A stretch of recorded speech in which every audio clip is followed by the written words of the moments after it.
Okay, hi guys. So today we're going to talk about the properties of our atmosphere, so what you're breathing in on a daily basis. We're going to first start out with talking about the air itself, and there's an important vocab term that we need to go over first, which is simply just what atmosphere means. It's that envelope of gas that is surrounding the Earth. And if you look at a picture of Earth from space, like this one here, you can clearly tell there's this like thin, hazy blue kind of layer that's circling around the Earth. That's our atmosphere, and it's very unique. Every planet and moon has its own unique blend, so we're going to talk about what ours consists of. And yes, by the way, that's the moon. Cool picture. So on Earth, what we're breathing in every day is 78% nitrogen, which is a very important element. It occurs in every living thing on our planet. 21% oxygen, and 1% kind of the other category, mainly consisting of carbon dioxide, argon, and water vapor.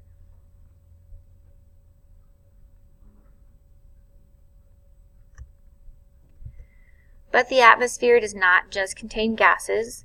It's important that you understand there's other things involved too. So every time you take a breath, you're actually also getting lots of water vapor, which is essential to this planet. We have evaporation taking place all the time, so what you're breathing in comes from that. And just a quick note, if you didn't know, water vapor is what we call the term for the evaporated gas form of water, because we're going to talk a lot about that when we get to clouds and different things in this weather unit. Also, what you're breathing in does contain solid particles. If you live in especially like a dry area, you will have a lot of dust in with what you breathe. Salt, if you live around the coastlines, you are breathing in a very small amount of solid particles of salt. And unfortunately, if you live in a city and it's heavily populated, like this one here, this I think is probably Los Angeles, maybe Miami, I'm not sure, where you have a lot of smog forming. That's because of all the pollutants there. It has higher solid particles than typical, so it's creating this kind of haze around the city. Like I said, this is going to be very important. We're going to come back to this later as we talk about cloud formation and what's needed for that to happen. Okay, so air pressure is an important term to understand. It's the weight that a column of air is pushing down on you. So this is all going to be because of gravity. That atmosphere that is kind of blanketing around our planet is also being affected by Earth's gravity. And because air has substance to it, it will create a weight because of the gravity pulling on it. So it does create an air pressure on the surface. And who will experience more air pressure depends on where you are located. The more atmosphere that is above you, the more air pressure that you'll experience, because like in this picture here, if you are closer to sea level, like at a beach or somewhere like that, you will have more air above you that is pushing down because of gravity. Whereas if you're all the way up at the top of the mountains, you'll have less air pushing down on you, so you would experience less air pressure. But before we get to that slide, we need to talk about altitude. This is an important term. We're going to be using it in class, so it's important you understand what it means. Altitude is simply the distance that you are above sea level. So it's your elevation. As far as where you have high and low altitude, mountains, we say that has high altitude, and a canyon or a valley or somewhere close to sea level or maybe even below would have low altitude. So let's bring this all around to how altitude will affect air pressure.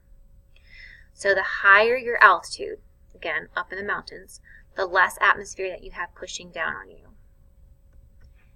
So kind of the rule is, and this is important, your higher altitude, you'll have low pressure. If you are at low altitude, you will have higher pressure. But if you have lived in a low altitude location your whole life, like let's say somewhere on Florida, you're used to having high pressure, so you will not feel any different.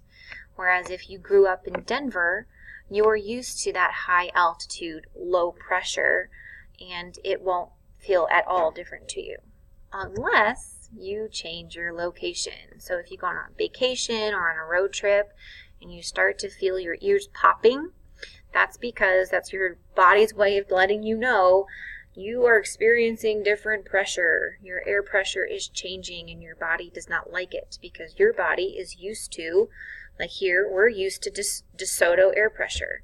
So if you put yourself in a place that is different and much different from DeSoto's air pressure, your body's going to let you know. Most people just experience ear popping. The reason that your ears pop is because your ears are your built-in pressure valves, like what you've got on your bicycle tires.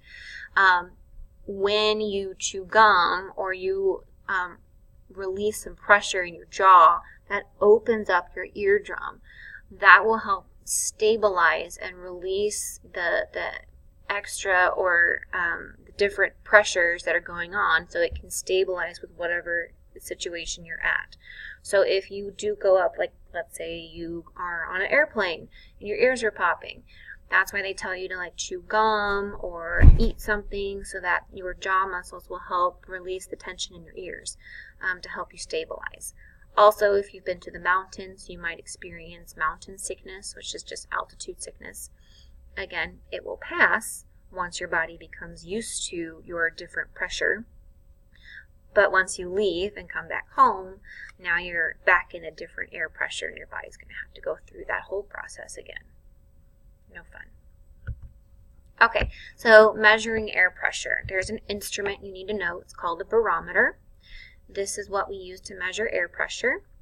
The unit for pressure in the atmosphere we call a millibar, which is MB, spelled just like that, lowercase m, capital, uppercase B. I can't speak today. If you've seen a gauge like this before, this is a type of barometer that will show you not only the high number right here in the thousands, that's your pressure, your air pressure, and notice there's a little icon for the little clouds, the sunshine or rain.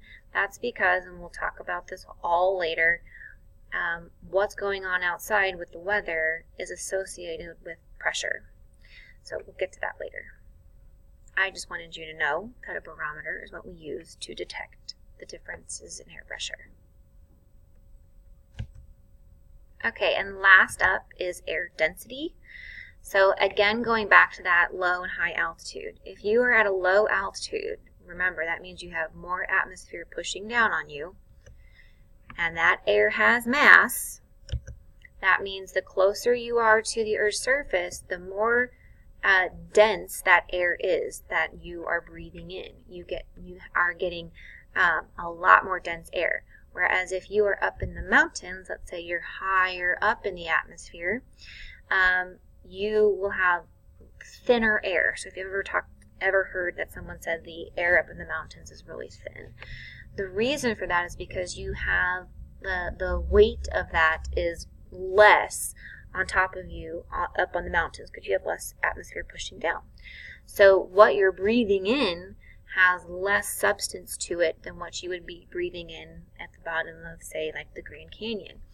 So that's why if you've ever felt like a shortness of breath, if you've gone up to like Pikes Peak or somewhere up really high in elevation, you feel like you just can't get a really good breath. And that's because whatever you're breathing in is only a certain percentage of what you normally breathe in. It doesn't have as much oxygen to it that your body needs. Okay, and that is all that you need to know about properties of our air.